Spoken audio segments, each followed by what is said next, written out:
Beat of the month. Beat of the month. Gotta have me my beat of the month. Beat of the month. Beat of the month. Gotta have me my beat of the month. The Game Boy, the Xbox, the PlayStation 4. Gotta press pause cause your mom's at my door. Beat of the month. Beat of the month. Gotta have me my beat of the month. We game all month, give out points and sorts. Better look out, it's another switch port. Beat of the month. Beat of the month. Gotta have me my beat of the month. Beat of the month. Beat of the month. Gotta have me my beat of the month. Welcome, everyone, to the Beat of the Month podcast. This is a special episode we're doing. If you're listening to this recently, Last of Us 2 just came out not too long ago, and we wanted to talk about it on a regular episode, but we realized there's a lot going on, and you can't hardly mention anything without getting a bunch of spoilers. So we decided to have a little spin-off episode where we're going to talk about everything about the game. So if you have not played the game, and you want to, I would turn this off right now. You're not going to want to listen to it. If you are thinking about playing it, I would turn off, this podcast. I would listen to it at a later time because it's definitely worth the play. Lots of Spoilers. Spoilers, lots 100% of the time. Everything's going to get spoiled. We'll probably spoil The Last of Us Part 1. Yes, yeah. I assume we'll be talking about the first game. So, my name is Brian, and with me I have Melbro. What's up, everybody? And I've got Darkside. What's going on? All right, so I think we're going to kick things off by jumping into just general differences from a gameplay perspective between Last of Us 2 and the first game, Last of Us. So I'll start things off. It came off of just replaying the first Last of Us, so it was very fresh in my mind. And I was surprised by how similar it was. Like, I was expecting maybe there was going to be some big new gameplay mechanics. But really, it was very similar to the first game. Yeah, very much in line with everything that you did in the first game. Yeah, so like the crafting, that was a big part of the first game. And that carried over. That whole system is still kind of a big part of the second game. Yeah, you still found half of a scissors everywhere. So frustrating, man. Like the apocalypse is just full of scissors, Yeah, I think they did get rid of sugar. Sugar always seemed like an odd recipe. I think they got rid of that one. But otherwise, they added a few new things that you can craft with. So, like, they have exploding arrows. Yep. Like a pipe bomb. But otherwise, a lot of the stuff was very... You can craft ammo. I don't remember if you could craft ammo in the... No, you couldn't in the first one. Yeah, this was new. Yeah, so that was nice. So, yeah, you can craft, incendiary shotgun shells. And that was dope, man. That was, like, the best weapon in the game. That was shotgun. Yeah, that was cool. Yeah.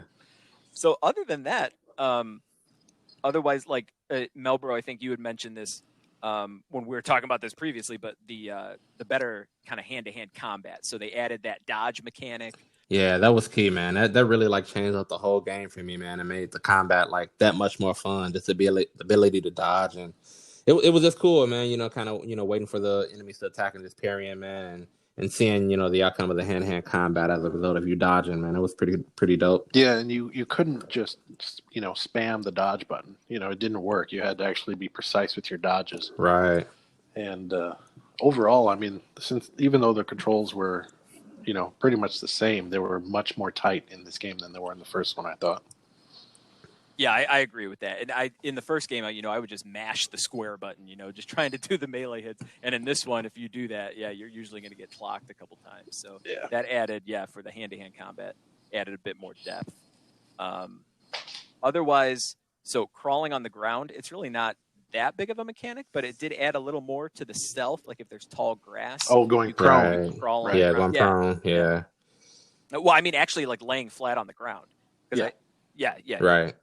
And then, otherwise, I felt the first Last of Us had pretty limited enemy types. And I think this game adds a couple new ones. It's still, compared to a lot of other games, there's not that many different enemies you're encountering. But the two new enemies that I remember, they had those enemies that were called shamblers. where they All would, those big guys, right? That would like shoot out the little, mist at you. Yeah, the green acid mist. Yeah. yeah, they were kind of like a step below the bloater, like the big guys. You could take them down Okay, more yeah. easily, but yeah, they would spit the acid out at you. Right. And then there was also that group of infected where they would kind of run away from you, like They were were like sneaky, right? Yeah. Wow, Yeah. what were they called? I forgot. I don't remember. Did they even give him a name? I think They had a name. did. They did have a name. I forgot what it was though. But I don't remember what it was. Like Shambler, like Ellie was always like, I hate those fucking Shamblers. But like the ones that ran away, I don't remember what they were really called. Yeah. One thing while we're talking about the enemies though, I do feel like, I don't know if you guys noticed this, but like the enemies were a lot more smart in part 2. Especially when it came to like human enemies. Oh yeah. You can see like, when they would walk around and like look for you, they would kind of like, walk in a straight line, but also like turn around really fast to make sure nobody was behind them. You can just like see the difference between like how intelligent the human enemies were versus like the zombie enemies. And I thought that was pretty cool. Yeah, I mean, if you were hiding anywhere near them, you'd constantly have to move because they would survey all their surroundings. Right. And I don't remember if this was different from the first game, but if you tried to rush a human enemy, they would just like lay into you with bullets. Like that was not an option. Like just trying to like bum rush them most of the time. Yeah, I feel like that was in the first game also. Was it? You Yeah. really couldn't just bum rush enemies. Yeah, that wouldn't work in this game. Yeah. Did you guys think of anything else that was really stood out as being new from like just like gameplay mechanics? That was one thing that stood out to me, but I can't remember if this was in the first one or not. But like when I was playing through part 2, I would shoot a lot of zombies in the legs, and you would like, make them fall on the ground just by shooting them in the legs, but they would still be alive. Was that in the first one or not? Do you remember? Like that precision shooting? I don't remember if it was in the first one or not. I did notice that in the second game, which I thought was pretty cool. Right. Brian, do you remember? No, I don't. Yeah. I do remember in the second one, yeah, that they would land on the ground. Most of the time I try for headshots, even though I'd miss half the time. But yeah, when they did fall to the ground. Yeah, I don't know if that was in the first one or not. All legs, man. That's fuck the head. Shoot for the legs, man. One thing that I absolutely loved about the enemy AI, the human specific, was if you killed somebody, then someone in their team would like call out their name, like, Bill, no, Yeah. Or there was a point where there were 2 enemies and they were walking and having a conversation, and I shot one with an arrow, and he went down because I got a headshot, of course, because I'm me. And the other one kept talking to him and walking. And then eventually he's like, hey, Bob. And he turned around and he's like, oh, shit. And I was like, that was just really cool. Yeah, I agree. Yeah, them calling out the name, like it's such a little touch, but I can't think of any other game that has done that to where like every enemy you fight like has a name that, it does add a level of realism to it. Yeah. It just made the world feel more real. Like, these people were friends, these people you're killing have families. It's just like, it kind of makes the world feel a lot more alive. Yeah. Which we can transition into that now, is like how the world kind of felt to you. Melbro, you want to give your thoughts in general on just like the world building that they did in the game? Yeah, man, I thought it was amazing, man. Just just kind of also touching on just the little things like we talked about, with the enemies yelling each other's names, and just like if you think about like another enemy group, you remember the Scars, right? And like they would kind of have their own like system, right? They would just whistle at each other, slightly, and kind of alert to where you are. Yeah. It's just like those little things that was like so dope in the game, man. Just that made it feel real, Yeah, it's weird how whistling can be terrifying. Right. Because I think the first time you encounter when they're doing that whistling is when you're playing as Ellie and you get shot with an arrow like out of nowhere, and then you just start hearing all these whistles going back and forth, and you're like, "What is going on?" Yeah, it was really well done. Yeah, some of the other things too, man. Just like in general, just when you're walking around like in the world, like when you were back in Jackson, right? And you were just walking through and you would hear like all these multiple conversations going on, like if you kind of walk close to, a group of people, you would hear their like intimate conversation. It just made it feel so real. Like it was like you were really living through Ellie's eyes in those moments. Yeah. I just thought that was really, a really, really cool way that they did design that. Yeah, I think that kind of incentivizes too, like not just running through an area as quick as you can. Like you really want to kind of soak in, all the little conversations and flavor text that people have. Yeah, and I mean, Right. from a technical standpoint, the world, even though it was dark and dreary, it was gorgeous. Like the Yeah, rain visually. effects and the fire and just, the rivers, everything. It was just amazing. One of the other like little details that I noticed, and it just like it was crazy. Like when you would like shoot somebody, you would kind of hear them like choking on their own blood. Did you guys notice that too? Yeah, yeah.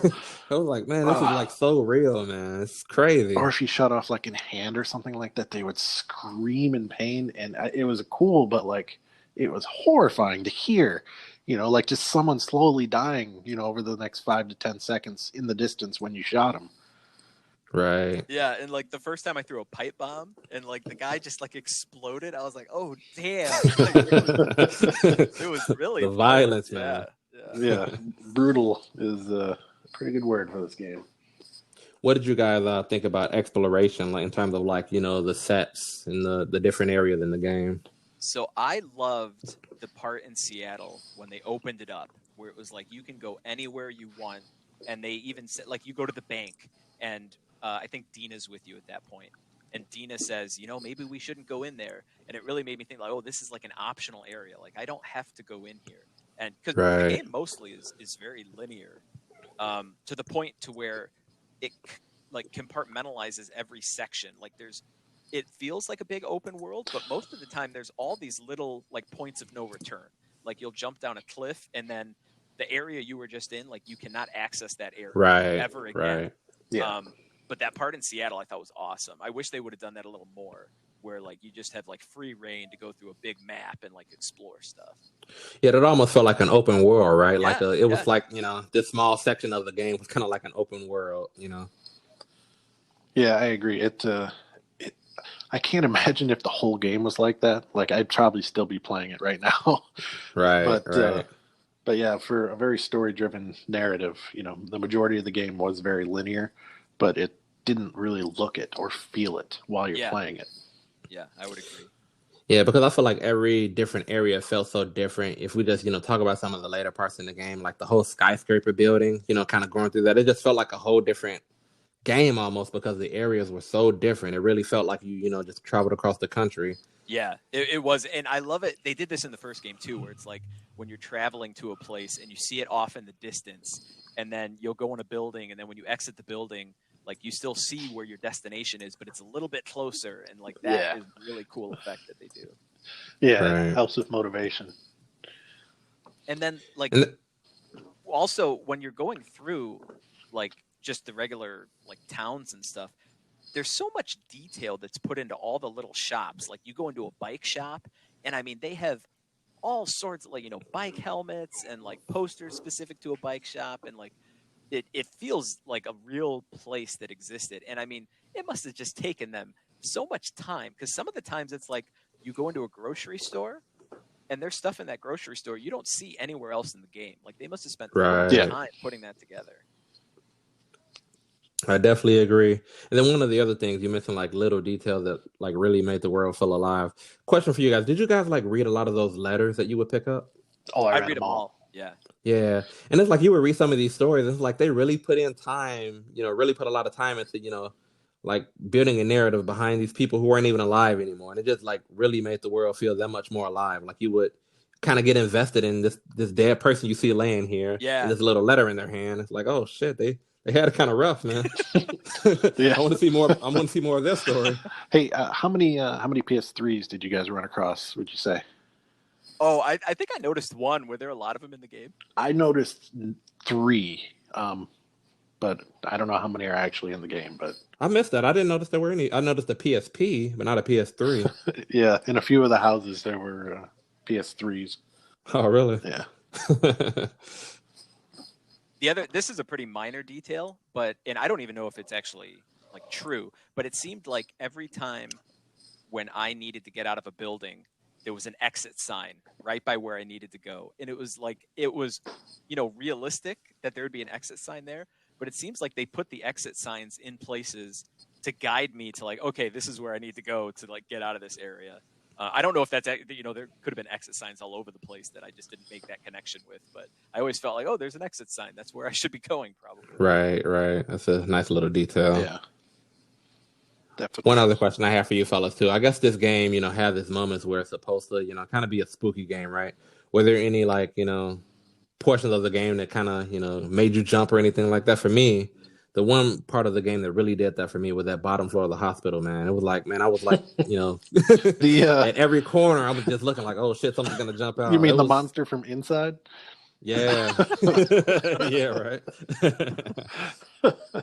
Yeah, I mean, I'd agree. Yeah, the first scene that comes to mind that was like really set the mood was that hospital scene. Yeah, they did that right, man. Yeah, and I think we'll probably get into more like the story and stuff. But when I was playing as Abby, I was thinking like, I don't really know that I'm that invested in playing with this character. And like, you're going on a side mission to get medicine, and I was like, really? Like after, like you had the cliffhanger, you're gonna have me go through and do kind of a fetch quest? Yeah, that hospital all the way scene, back to day one.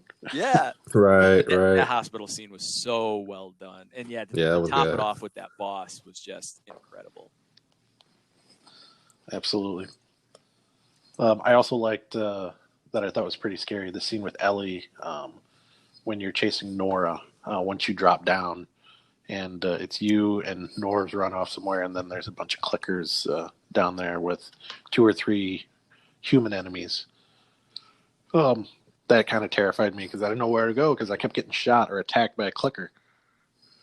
Yeah, I think I remember that scene. I didn't realize that I had to run after her. So like I was just like, oh, I'm gonna look to see if I can find more, bottles of alcohol or anything. And then it was like it just like the game over screen, like, oh, you lost her, and I was like, oh, this is kind of a new. So I guess that's a new gameplay thing where they had a couple of those chase scenes where you got to keep up. Right. With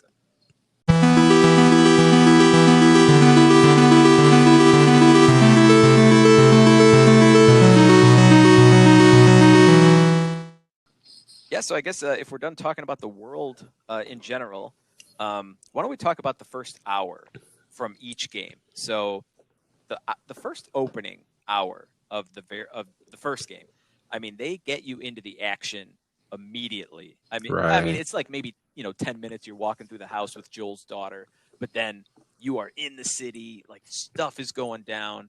And you got to get out of there, and then the daughter gets shot. I mean, it's just intense. Yeah, it's the beginning of the outbreak from the very first part.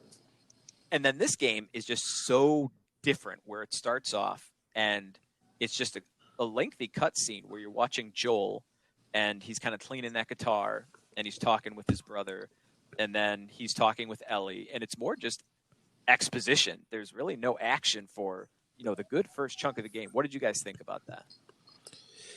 Yeah, it definitely is a big difference, but kind of understanding where part 1 ended. I don't know if they could have done it any other way, right? Because you knew that they were going to be in Jackson, at the start of part 2. So I really feel like they had to kind of build upon that and kind of give you a sense of security. Okay, Ellie's safe, Joel's safe, they're living a normal life, to kind of set the stage for some of the things that were going to come. But yeah, definitely a big difference in how soon they really cranked up the action in part 1 versus part 2. Yeah, and I thought that it did some good world building. Like you see you see Joel telling Tommy, and Tommy's basically like, I would have done the same thing, even though it's pretty fucked up, and then you move over to Ellie, and then eventually you move over to Abby. And it's you don't really know who you're gonna you assume you're gonna play as Ellie, but you don't really know if you're gonna play as Joel or Abby, and so it kind of sets up what's to come. Yeah, and I thought that was interesting. So this is probably a little bit maybe deeper in than the first hour, but when they have you play as Abby for that little bit, I think you're just kind of running away from the infected, and then that's when you meet up with Joel, and then. At that point, I had no idea that you were going to play with Abby for such a long time later in the game. But I thought that was interesting that they would have you, kind of take the role of Abby right before, and then we can transition into the next topic right before she kills Joel.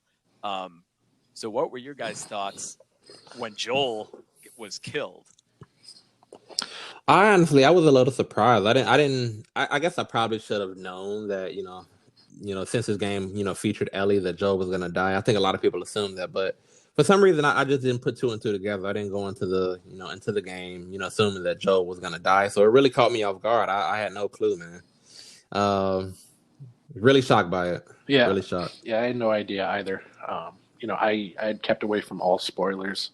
I refused to look up anything, so I kind of assumed that maybe Joel was going to die, but they did kind of the bait and switch with the trailers, a little bit, and so it made it think like, oh, maybe, Dina's going to die, but you knew someone was dying, and then when it happened to Joel, I was like, didn't want it to happen, obviously, but it kind of seemed like it was inevitable. Right.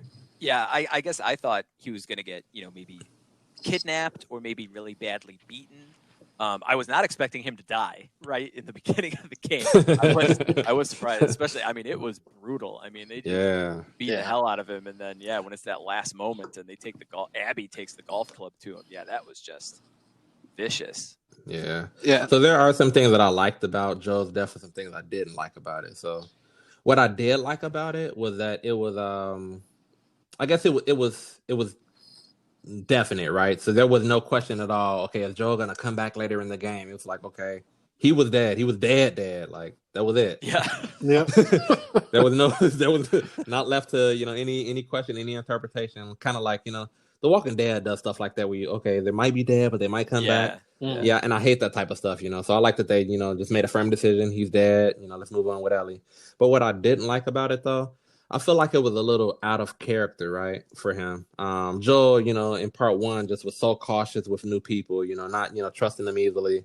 And it kind of seemed in this moment, he, let his guard down, right? And it kind of seemed a little out of character for Joel in terms of what we, have played through in the first one. What did you guys think about that? See, I like that a lot, actually. I like that he had his guard down. And I think that was because of his relationship with Ellie. Like he had built up this wall, because his daughter had died in the first game and then over the course of 20 years, he kind of cut himself off from people and kept everybody at a distance. And now he had Ellie, who he had, been his daughter for the last 4 years. And so I thought that it was perfect that his guard would be down, and then he and Tommy, run across Abby, and help her. And what I didn't like was that she's like, oh yeah, well, fuck you. And then shoots him in the leg. And I was like, you son of a bitch. Just saved your life. I would literally be laying there in pain. Didn't I just help you? Give me a break. Yeah, I would. Vicious world, man. Yeah, vicious world. I would agree. I guess I didn't even really think too much about Joel's actions and whether or not he should or should not have, prevented that from happening to himself. But that makes sense, that his guard would be down just because he's kind of a different person after his relationship with Ellie. Yeah, he's a little softer now. Yeah. Did Joel deserve to die? I would say, after you play with Abby, I would say 100%. At that moment, of course, you hate Abby, you love Ellie, you love Joel, despite, even his actions at the end of the first game, are a bit, or I would say are quite controversial. You potentially could save the entire human race, but he wants to save Ellie instead. You could kind of go either way on that. But yeah, when he was killed by Abby, in that moment, I was like, oh my gosh, Abby's this big villain. But then, you really sell it when you start playing as Abby and you see her backstory. Joel, of course, deserves to get what was coming to him. Right. Yeah, unfortunately. It's he deserves it. Leaving part one, I was like, yeah, that was good shit, Joel. Save Abby, fuck this cure, you guys have the connection. But then it's once you play as Abby and see, from her perspective, okay, he killed her dad and, this was the opportunity to, save the human race. So yeah, fuck Joel, kill him. Yeah. I think he got what was coming to him, man. Yeah, I'd have to agree. Beat of the month. Gotta have me my beat of the month. So then after Joel dies, so then you transition to completely with Ellie. So then she goes on her kind of path of revenge. And she does so with Dina. So Dina is kind of, The Last of Us is so heavy on kind of having that kind of relationship between characters as you're playing. So a big chunk of the game is between Ellie and Dina. And I was trying to remember back to when you find out that Ellie is interested in girls, that, you know, she's either a lesbian or bisexual. And in the DLC, they make that more apparent. But if you didn't play the DLC, I don't think there's a whole lot that clues you into that until the second game. Right. Yeah, pretty much. Yeah, DLC is the first time I realized it. Unless you count, of course, the trailer from E3 a couple years ago. Oh, that's right. Yeah. So yeah, if you would say they did go into that. So what did you guys think of that relationship between Ellie and Dina? I mean, I thought it was cute. You know, like it seemed complicated. I want to point out that like all the relationships in this game are extremely complicated. You know, you have love triangles. Yes, the love triangles. You have Ellie and Jesse and Dina. You know, and you know, Jesse or Dina ends up being pregnant, and then on the opposite side you have Abby and Owen and what's her name that everyone Mel, yeah, and Mel's pregnant, and another, you know, love triangle that's messed up. But the character interactions between Ellie and Dina I thought were great. So for me, this is gonna sound, you know, a little different. So let me get this out there. I think this is a 10 out of 10 game. But I think Ellie really in this game was her story was pretty weak. I didn't like it at all much. Just coming from part one, right? So we take part one, like Ellie was this super lovable character, right? That, you know, just stole Joel's heart and, you know, was, you know, kind of the star of, you know, the first game. In the second game, though, it's like she didn't really show a lot of emotion. I feel like there was really only one emotional scene, you know, between her and Dina when they were, you know, down there smoking weed and getting freaky. Looking at pornography, smoking weed. Right. But besides that, it's like I have a hard time seeing why characters in this game even liked Ellie, right? She didn't really, you know, show her personality in this game, right? She wasn't that same girl that everybody fell in love with from part one. It was just all about revenge, and it kind of made me, you know, not even see why these other characters, you know, were so fascinated with her. I didn't like her. This revenge kind of Ellie versus, you know, the older Ellie. I just feel like she didn't have a lot of emotion in this game, and I don't like the way that they, you know, kind of went with her character in that aspect. Yeah, I would agree with that. It seemed it was so heavy on the revenge plot line that, I mean, the first game, I mean, it's a dismal game, but it still has more elements of, I guess, kind of, you know, release from that kind of despair, like with the relationship between Joel and Ellie, where none of the other relationships really kind of gave that. I mean, this is like a really depressing game, even compared to the first one, which was already pretty depressing subject matter. So yeah, I would agree. I mean, if I had never played the first game, I would totally be like, you know, fuck Ellie. Abby's the one you should be rooting for. But like that was me. This whole game, I was like, you know, once I started playing with Abby, I was like 100% team Abby. Fuck Ellie, man. She was like, fuck Ellie. She was petty. She was selfish. There was like some scenes, right? If you guys remember, when you know, Ellie had to choose between going with Jesse to go save Tommy or choosing to go find some girl to get information about Abby. She was just like, okay, fuck you, Jesse. Fuck saving Tommy. I'm gonna go and find, you know, go on this revenge quest. It was like, really? Yep. Even after she had said, like, oh yeah, I'm gonna. Maybe that was even a different part. She did it a couple times, I think. Where she's like, oh okay, yeah, no, I'm done with all that. And then she's just like, nope, I'm completely, like, she's got blinders on and she's gonna get revenge no matter what, and, you know, at any cost. Yeah. And even if we skip to like the end, right? She's holding a knife to a defenseless kid's throat. Yeah. To force Abby to fight her. It's like, come on, Ellie. Like, I can't root for you. I can't. Yeah. If there's one thing you can count on Ellie to do in this game, it's the wrong thing morally. Right. I mean, she just did everything that you didn't want the character to do. And it's not, I didn't find it necessarily a bad thing. It actually made me care about her more. Like, I was rooting for her to do the right thing every time, and she didn't. It was like watching Game of Thrones, you know, where I was like, come on, don't depress me. Just do the right thing. And then it depressed me. Right. Yeah, I think without the first game, like, the bond that I felt with Ellie, like with that first game, pretty much she could have done anything. Like she could have, murdered, a whole crew of wolf children or whatever. Like I would have still like kind of rooted for Ellie, but yeah, she really was not put in a positive light in this game at all. It was, and that's why I think those flashbacks with Joel were very important, so that you could be like, this is the way, Ellie was just a year ago or a couple years ago, and then Joel gets killed, and this is what she is like now.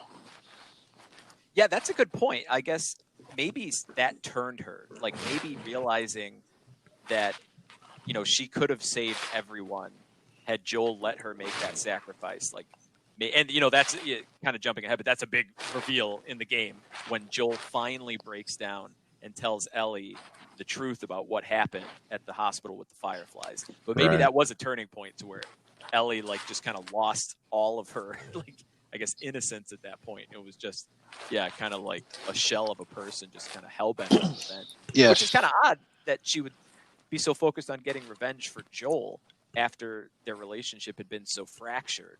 Right. Yeah, she had said at one point in the game, in a flashback to Joel, she's like, my life had purpose with that, and you robbed me of that purpose. And, since my life has never had a purpose, it's hard to understand what it's like to have purpose and then have it taken away. This podcast is your purpose, Dark Side. Yeah, this podcast is your purpose. I'm assuming that that's not a great feeling. And, that could probably weigh on a person. And they did and I mean, this is very late in the game, but they did have that flashback that she was just about to begin mending that relationship with Joel before he was killed. Yeah. So yeah, that probably went a long way then to where she thought maybe she was getting a glimpse of that life back, and then it was just her right at the moment she was starting to kind of open up again. Yeah, that could not have been easy for her to, try to accept that forgiveness and to move forward, and then to immediately have that taken away after, like I said, what couldn't have been an easy decision. It's devastating. It would have been devastating for me. Yeah.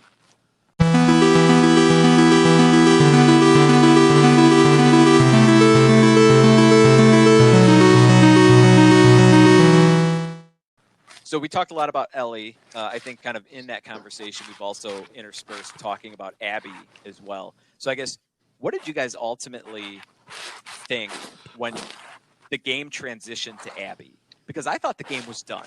When you're getting on that boat and you're going to the aquarium and it's stormy, I thought the game was going to be done. And then, because maybe that was 12, 13, 14 hours in, right? Yeah. I was at 20 hours or something at that point. Yeah, I thought the game was over at that point too. There was 3 or 4 points. I was like, this is the end. This is it.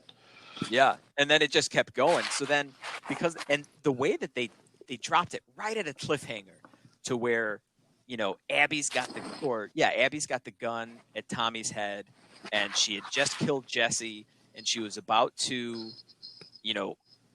kill Tommy and Ellie, and then you flash back, and then you're playing as Abby. Mm-hmm. And that was a rough transition for me because I wanted to get back to that cliffhanger, and plus, I didn't care about Abby at that point. Oh, yeah. I hated Abby at that point. Yeah, and then when you're going through and, it starts to open up about the wolves are not as bad as you thought they were. And really, the thing that drove it home the most almost was when Ellie kills that dog. When she, I think it was a cutscene, and she just shoots the dog, and then stupid dog. And then you find out later on that's Abby's pet dog, her favorite pet dog. Yeah, and you get to pet the dog in the game and throw the ball. I was like, no. Yeah. For me personally, man, I think the transition was a little rough, and just being that okay, I've been playing with Ellie for X amount of hours, right? Building up my weapons and upgrading everything, and now I have to kind of start over again. So that was a little rough. But kind of after finishing the game and looking back on it, man, I feel like this was Abby's game, man. I feel like she is a character, in my opinion, that really shined. Like I said earlier, fuck Abby, fuck Ellie. I'm all team Abby, man. Just because when you look at it, man, I've never seen a female in a video game that was kind of cast as a brute. You know what I mean? Yeah. She had these big buff arms, and you just don't really see that type of female in a game. And it was kind of dope, man. Just seeing this strong ass woman that was like kicking ass, man. Yeah. Yeah, she was definitely a force to be reckoned with. Yeah. And I mean, when we first started playing as her, I felt probably the way everybody felt, where it's like, okay, well, we'll play like a level or two with her, get her side of the story and then move on, and then it's like 10, 15 hours later, I'm still playing as her and I'm like, what the hell is going? I mean, at that point, I'm like, I like the character and I understand and it makes sense that you play with her that long, but like every hour or so, I kept thinking like, this is probably where I'll stop playing as her. Right. Yeah, I thought that. And in the middle of her story, I got more and more tired of playing her. Like when she went back to save those 2 Scar kids, and then they ended up doing the fetch quest, I was like, oh man, are you really going to have me like I do loved this it, fetch man. quest?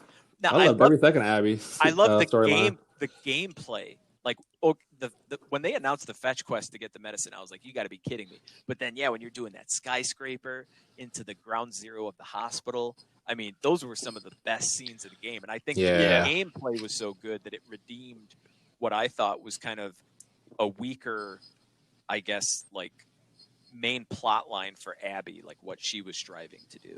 Yeah, I think Naughty Dog knew that, like if we're going to have you play as Ellie's villain in the game for an extended period of time, that we better make those levels like stand out. And they certainly did with the skyscraper, with the island. I think it's called Haven. Is that where you were in the end, like riding on the horse, like riding through hell? When it was like, oh my god, that was the best scene incredible. In the game, man. Yes, yeah. I mean, incredible. Those were just amazing. Yeah.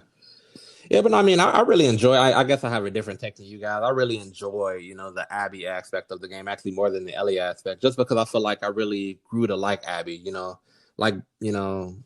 I felt it was kind of cool, like Abby starting out as the villain, right? But like by the end of it, it was a total transition for me. It was like, okay, I feel like Ellie really is the villain of this game, because I agree. she's just making reckless decisions, doesn't care about who lives or dies, and Abby, it's kind of has more morals, has compassion, wants to help, helping little kids, and I just kind of really connected with Abby in this game, and I was kind of rooting for Abby to take out Ellie by the end of the game. So when you had that fight at the end of the game, where not the very end of the game, but when you're fighting with Abby trying to fight Ellie, did you enjoy that sequence? It was emotional, right? Because I just didn't know what was gonna happen, man. I actually enjoyed it, but it was just weird to me, like me trying to kill Ellie, it just felt weird, I would say. Yeah, but I thought it felt weird as well. I did not enjoy that. I didn't enjoy it from a gameplay standpoint that much either. But I also didn't enjoy like being put in the shoes of trying to kill Ellie, because I was like, even though Ellie's a bad person, I don't want to kill her at this point. Right. Yeah, I was feeling like that too. And I guess the other thing about Abby's story too, I like how we had that Joel Ellie connection.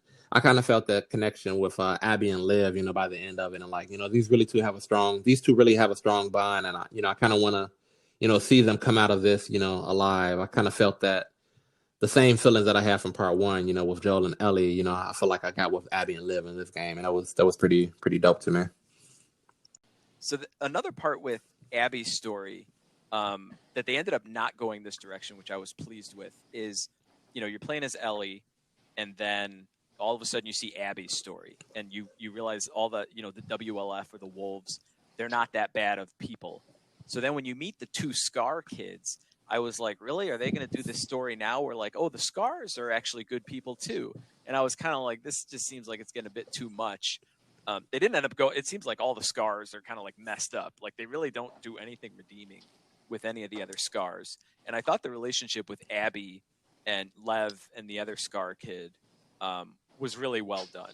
At the end of that arc, I really felt like that. And when they revealed that, why Lev shaved his head, because he's transgender and he was going to get married off to some, Scar aristocrat or something. Yeah, I really felt for them at that point. Right.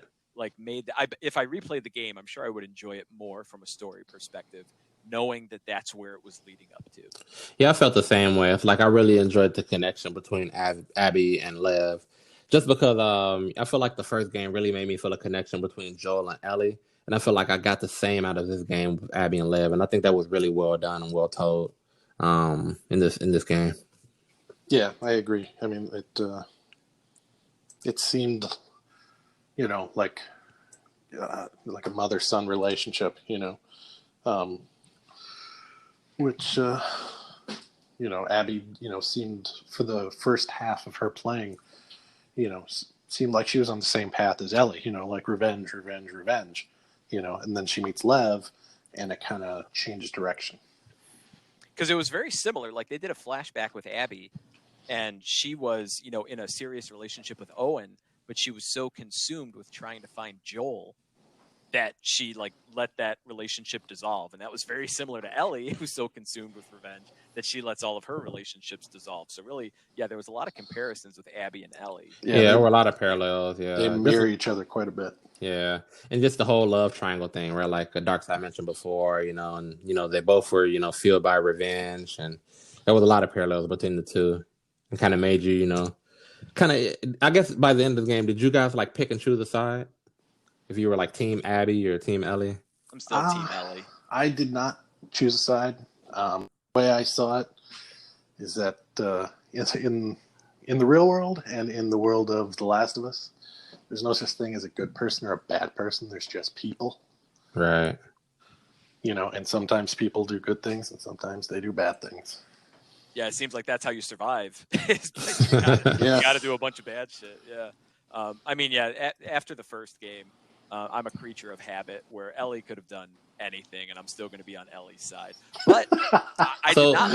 So did you want Abby to get killed when you were playing at the end? Did not. Okay. I did not. So yeah, I was torn there. I did not like fighting against Ellie as Abby. And then I also did not like the fist fight at the very end when you're fighting against Abby. I didn't like, especially under the circumstances where she's pretty much, been hanging on that post and pretty much dead. And then she's threatening Lev's life to entice her to fight. Yeah. I didn't like that either. So there's really no purpose. Because I didn't really like either of them on. It was one of the most uncomfortable fights I've ever had. Yeah. I didn't want either of them to die, and I just kept, I was literally saying out loud, just don't die. I didn't know who was going to die. I just didn't want either of them to die. I actually just wanted to put the controller down, man. That scene where Ellie was trying to fight Abby, man. I just didn't want it to happen, man. It was just damn, I don't want it to end like this. Now, did you think when you were playing as Abby that they should? I kept thinking when I'm playing as Abby, I'm going to see things that Ellie has done, or I'm going to run across Ellie. But there was really none of that. None of Abby's gameplay until the very end was really involved Ellie that much at all. I was a little surprised. You get into that sniper fight with Tommy. Yeah, I like that. I like when I found out that was Tommy. Yeah. Yeah, that was a cool scene. I guess I was expecting a little bit more of that, where you were going to cross paths with Ellie, but they really didn't do that much at all. Yeah, it seemed like all the wolves were very focused on Tommy, and they didn't even realize that there was anybody else until a little bit later in Ellie's story. And Abby was off doing her own thing, so she wasn't even aware that anything was going on until she found out about Tommy. Which I guess that makes sense because Tommy had the head start, so he's going and doing his rampage and everything before Ellie even gets there. So I guess that does make sense that they'd be more focused on him. Yeah. Did you think that the game would have benefited from playing a little bit as Ellie, then a little bit as Abby, and then kind of going back and forth? I feel like it would have maybe been more interesting from a gameplay perspective, but I couldn't think of how they would mask the idea that Abby was a good person, or at least her motivations, without having it completely separated. So I guess I wanted it to go back and forth between their gameplay sections, but I don't know how they would have done that from a storyline. Right. Impactful. Yeah, I feel like if you would have done the switching back, you would have always had in your mind Abby as the villain. I feel like the only way that we were really able to humanize Abby is really by just spending hours with this character, having those conversations, learning, her motives and learning her backstory and just being there with her. I feel like really made her more, of a human than a villain, right? She just wasn't, this evil character, but you really, started to learn her and understand, that she's not a bad person. She's just on a different side of a war. Yeah, and I mean, after playing Ellie's campaign, I hated Abby, and then you start playing as her, and it's like, I don't like you, and I don't want to play as you, And I think if they were going back and forth, I would always feel that way about Abby. Right. But forcing me to play as her for whatever it was, 10, 15 hours, I got to see her perspective. I understood her story, and I ended up liking her because of it. Beat of the month. Beat of the month. Gotta have me my beat of the month. All right. Well, I think we've kind of dove into Ellie's story, Abby's story. Are there any other? And I think we've touched base on, going through Haven on the horse through the fire. Like, that was amazing. The ground zero of the hospital that ends up where you're fighting that huge, like, enhanced bloater enemy. That was amazing. Were there any other kind of standout scenes that you guys had through the game where you played it and you were like, man, that was incredible? Yeah, there were that skyscraper. Yeah, that was dope, man. Yeah, that was dope. Yeah. The actress that played Abby, just up on the top of the bridge, just like going, oh fuck, I can't be here, like. Yeah, she did felt that well. It, while it was happening, you felt it. Yeah, she definitely killed that role, man. She did it. There were like two big moments for me that really I feel like these would even rival some good moments in top of the line movies in terms of just like human emotion, right? So the first one was when Ellie was forced Joel to tell her the truth about what happened at the hospital. That was just like a real scene that you would see in a dope movie, man. It was just like the voice acting of the character. You really felt that scene, when Joel was forced to tell her, okay, this is what I did. And you just kind of saw Ellie's reaction to it, like, fuck you, Joel. Why did you do that? You stole life from me in terms of making my life mean something. And I feel like that was just a strong scene. What did you guys think of that one? Absolutely. Yeah, it was. You knew it had to happen at some point in the game. Right. It played out exactly how I expected it to. See, I did not. I expected it to be where Ellie was going to find out from Abby or maybe not but from somebody else. I didn't know that they were going to do a flashback and it was going to be that Joel had told her. I thought that was something that Joel would just continue to be like, nope. Take it to the grave. Yeah. I really did. Yeah, so I was, when that scene, I was shocked. And just like the emotion on Joel where he's getting choked up telling her. And I thought that was, just like you said, Melvin. That's is up there with, any movie I've seen. Right. Yeah. And the second scene that really stood out to me, there was a scene, if you guys remember, where I feel like Abby had just finished having sex with Owen, and it was like a scene where Mel confronted her, like not too long after, and was just like, Abby, if you're going to wherever they were going to, if I'm not going as well. And it's like Mel told Abby, like, you're a terrible person and you've always been that way. And you just saw like Abby just like didn't even know what to say. She was just like had to sit there with her emotion. And like when Mel left, she just couldn't do nothing but kick a chair. It's just like you just felt like the emotion that she was feeling, like, am I really a terrible person? And just like, her sitting there alone with her thoughts. I just thought that was a real powerful scene too. Yeah, I agree. Yeah, I thought some of the other like emotional scenes in the game too, when you're going through the museum on Abby's or on Ellie's birthday. Oh yeah, that was good. That was good. When they do that countdown where they're sitting in that like lunar rover and he's got that tape of the Apollo countdown or whatever. That was a great scene. Yeah, that was absolutely spectacular. And that kind of reminds me of like the Ellie from the first game, right? We just loved Ellie, man. It was like, yeah, that was a good one. Yeah, it was reminiscent of like the giraffe scene from the first game, where it's like exactly chaotic world, but it's like a glimpse of what might have been if things weren't like completely gone to shit. Like, yeah. Did either of you guys, when you walked up to the museum, there was that Tyrannosaurus Rex outside? Remember that? Yeah. Did either of you climb on top of it and jump off into the water? Yeah. Didn't we have to, or no? You didn't have to do that. I didn't do it. No. Oh, you didn't do that. Yeah, it was a very cool scene. And it was an optional one at that. Oh, so I didn't know that was optional. Cool. Yeah, that was dope. There was another scene that I'm pretty sure was optional as well. This isn't like an emotional scene, but it was an intense scene. you go to a crafting table, and it goes through the animation of you putting your gun on the crafting table, and all of a sudden you get ripped off the crafting table, and the enemies are attacked. I was like, oh my gosh, like oh man, that my heart was terrified me. Yeah. And like the way I played the game, I played it with a headset on the whole time, and it was like so I was at the table crafting, and I could just hear like somebody running towards me only through the left side of my headset, and then the dude just like hit me. It was crazy, man. He did that well. Yeah, my assumption was that you were safe at the crafting table, and then it's like, nope, you just got fucked up,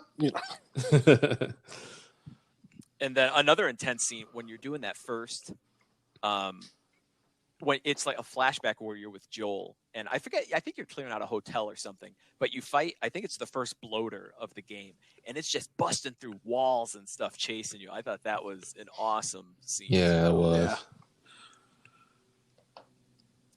Any other kind of standout scenes that you guys had? I think those were the main ones for me.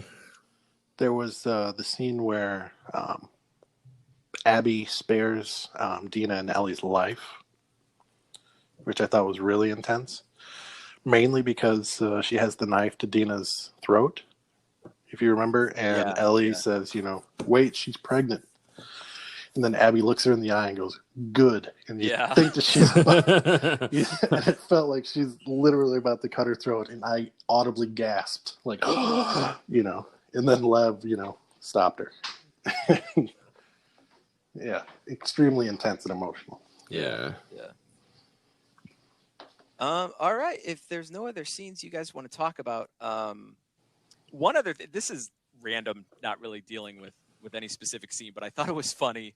You're going around and you're just slaughtering enemies. I mean, you've got your like knife and you're just like slitting throats constantly, but then you'll come across a dead body and Ellie will be like, oh my God, what happened here? And it's like you just slaughtered like dozens of people, but like one dead body, and you're like, oh man, this is really crazy. A river of blood in your wake, and you're like, oh my goodness. Yeah, I thought that was pretty like just the like contrast between like, haven't you been murdering people this entire time? Right.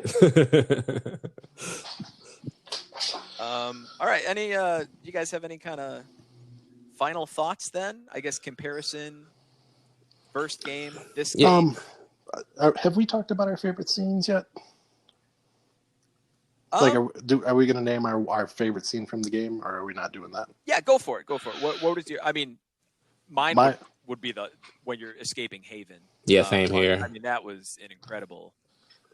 So oddly, my favorite scene from the game was fairly early on, and it's optional, and that's when Ellie finds the guitar at the music shop, and she sings the song "Take on Me" from Aha.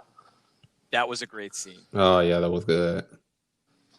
Yeah, I thought the guitar was a nice little touch, like how they had you play, and to kind of lead off like whenever she's going to go into a song, and that was a great scene between them. It just felt like they weren't in that world anymore.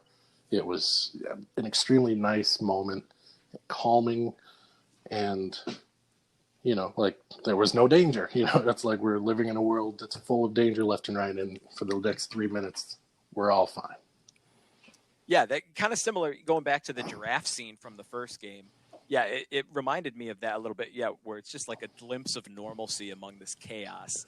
And like it was also similar, I think, when Owen first shows Abby the aquarium. That gave me a similar feeling of, you're going in and it looks like there's this solitude that hasn't been completely ravaged by like everything else that's been going on. Yes.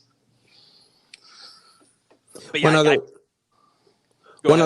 just one other thing that I wanted to call out too that I forgot about. It was probably my second favorite scene, but there was a scene where you were in a car with Jesse and you guys were like running, like driving away. Oh yeah, that scene was on the hood. That scene was intense, man. That was like a memorable moment in the game. Yeah. Whenever those scenes happen, I'm always like, wait, do I have unlimited ammo, or do I because I'm just like shooting wildly. Right. It's so crazy when you're driving around. Yeah.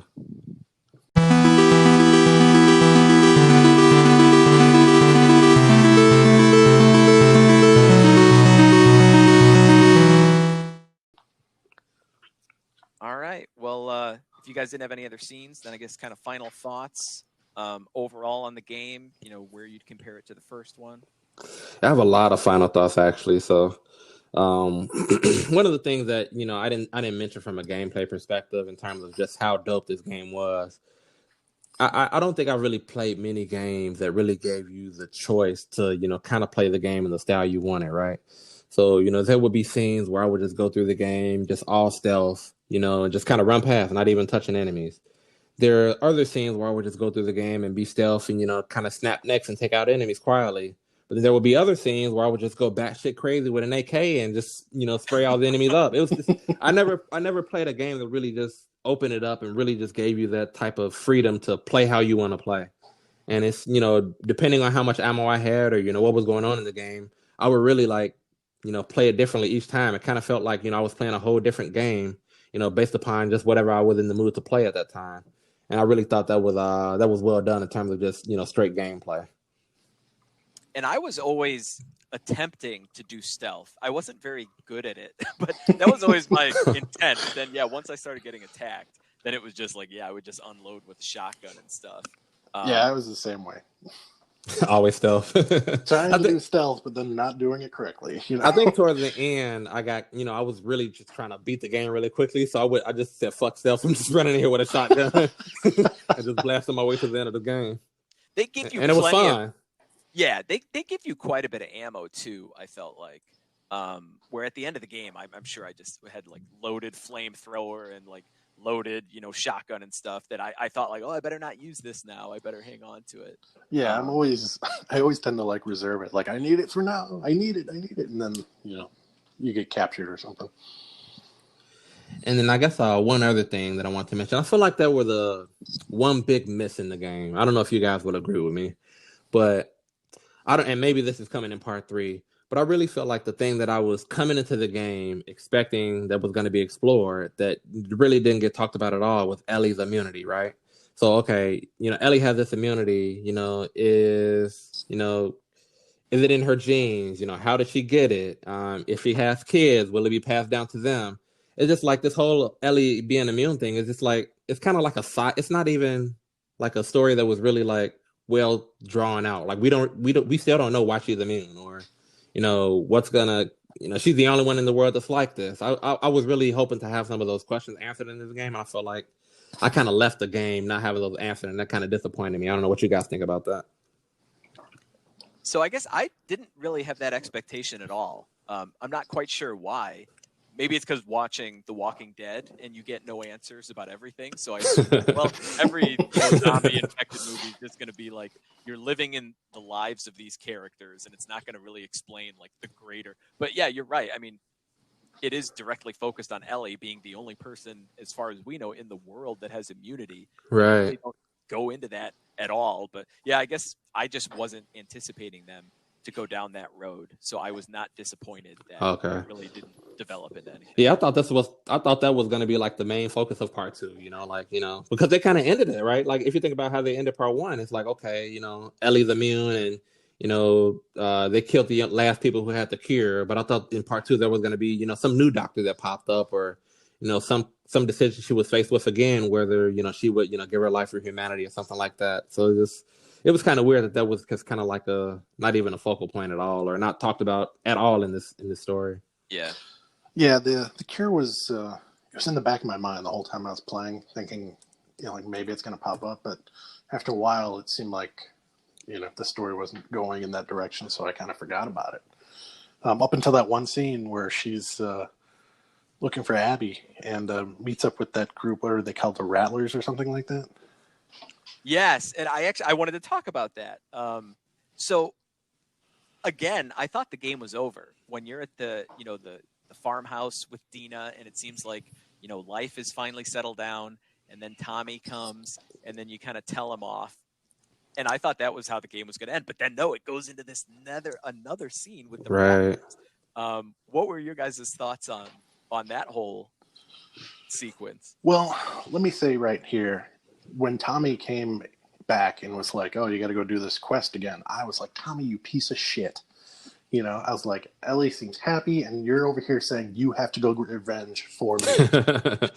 Tommy had been through some shit though, man. I mean, I was like, just leave her alone, like don't like let the game end. Will you please let it end so I don't have to like watch her die, And so I was audibly cursing Tommy.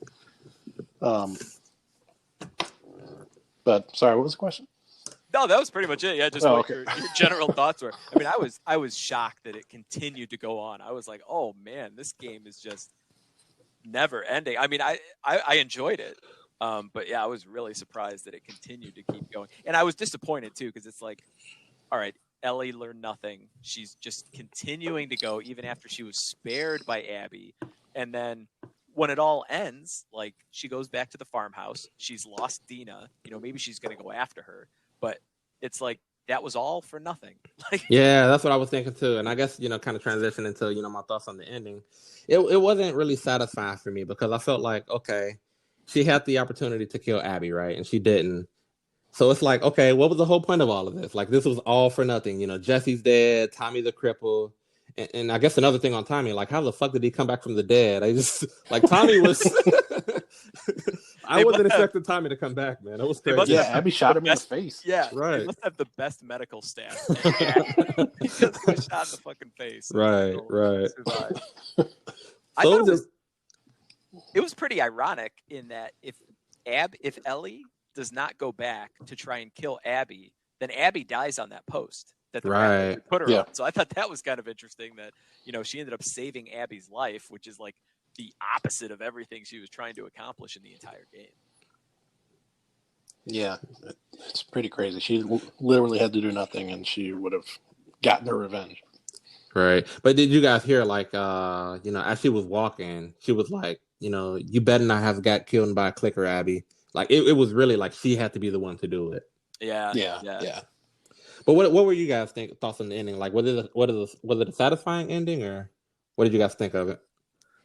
I mean, in comparison with the first, I thought the first game had just the perfect ending. I mean, I thought it was a flawless ending the way that it turned out. Where this one, I really didn't. I thought it was just kind of, I was like rolling my eyes at like, all right, Ellie, you're going to do it again. Like you've learned something. And then I guess it's fitting that she lost everything because she was so consumed by that. So, I mean, it was more of a hollow ending where I thought the first game had it wrapped up really well, where, Joel made his decision to put his relationship with Ellie above, all of humanity pretty much. So yeah, I enjoyed the ending of the first game more than the second. Yeah, same here. What did you think, Darkside? I really liked the ending of 2. I loved the ending of part 1, but the ending of part 2, it just, maybe it's because it seemed like a darker theme, or maybe the idea of all-consuming revenge or always doing the wrong thing, it just resonated with me more than the first one did. It was, what was her name? Like I said earlier, Abby was gonna, kill Dina and Ellie, but she spared them, because of Lev. And then, Ellie finds them and threatens to kill Lev, if Abby doesn't fight her. And it only in the final moment as she's drowning her, does she finally see that flash of Joel, but not like Joel being killed, but Joel being happy, and in that, it just seemed like in that one moment, like, no matter what happens, Abby lives, Abby dies, it's always going to be with her, good or bad, it's with her forever. Right. So if she kills Abby, she'll have no closure. She'll probably have Lev coming to kill her at some point. Yeah. And, unfortunately it took hundreds of lives, a couple fingers, and losing everything for her to realize that. Yeah. Did you guys happen to see, there was one powerful scene actually after that as well.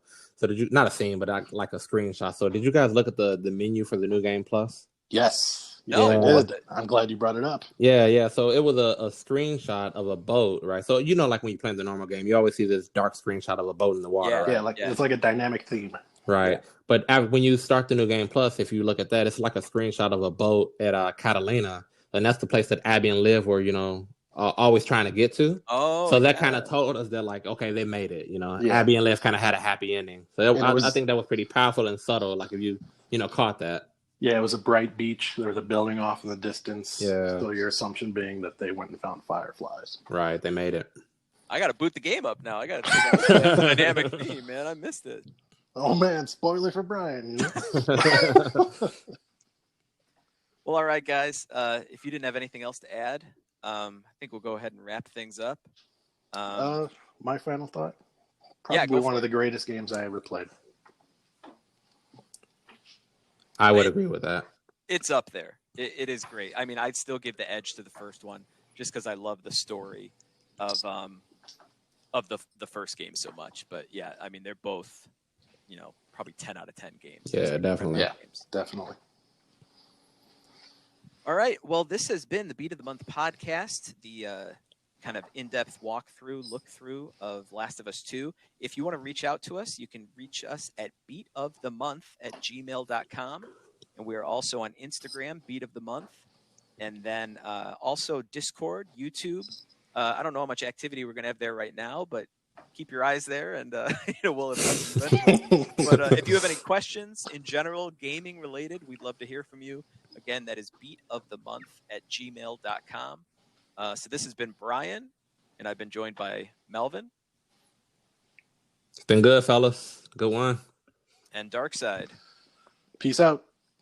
All right. Thanks, everyone. Thanks, everyone. Bye. Bye.